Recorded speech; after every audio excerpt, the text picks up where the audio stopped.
Okay, so number 28. We got a slab of ice that floats in the water. So there's the water. Here's your slab of ice. Ice, okay. All right.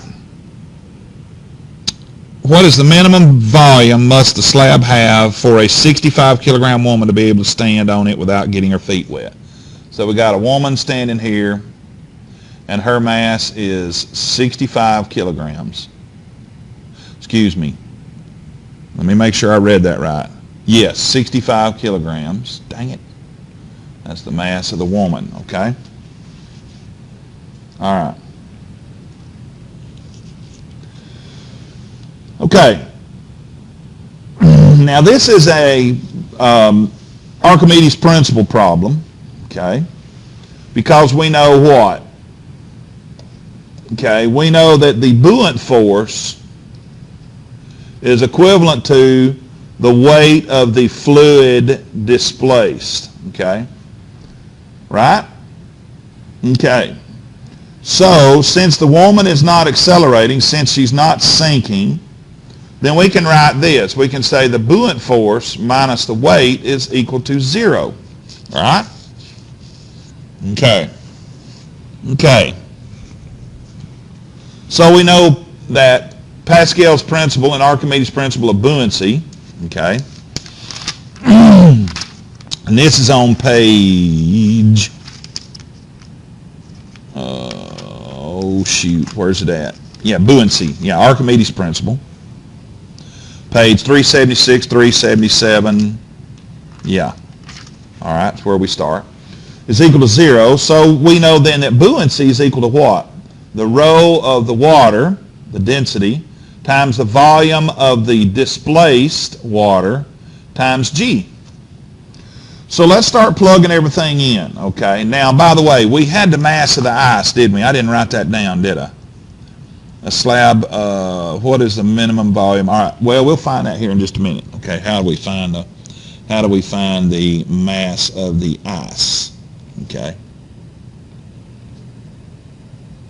Well, if you remember that density is equal to mass divided by the volume, so the mass is equal to what? The density times the volume. All right? But we're missing some things, aren't we?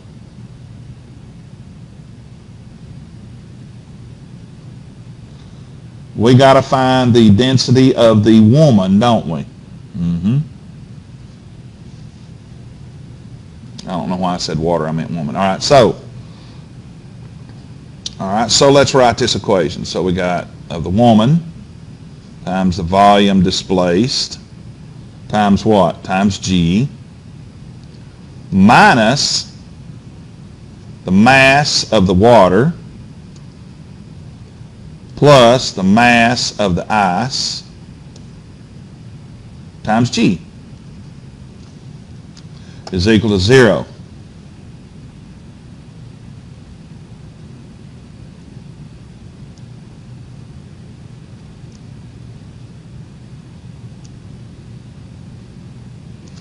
Excuse me, water, yeah, okay.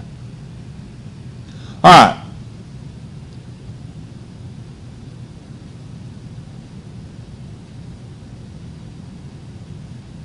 Now, first of all, we need to write down what the density of the water is. I almost forgot that. The density of the water is equal to 1.03 times 10 to the third, because it was fresh water, right? Yeah. Kilograms per meters cubed. All right, now. So now let's solve this problem. What are we going to look for? We're going to look for the volume of the ice, right? We're going to look for the volume of the ice. So let's rearrange this equation and get it. Did I leave something out? Mass of the water. Oh, yeah. Now, don't forget right here. How can we find... All right, you say, well, we don't know the mass of the ice. No, we don't, but we can substitute that right here, can't we? Okay, so we got to watch that. Now watch what I'm fixing to do. All right, here we go. I'm fixing to pull out my math magic wand. So the volume of the ice is equal to the mass of the woman divided by the density of the water minus the density of the ice. And so we got 65 kilograms over what? 1.03 times 10 to the third kilograms per meters cubed minus density of ice, you can look this up in your text, is 920 kilograms per meters cubed. And so the volume of the ice is what?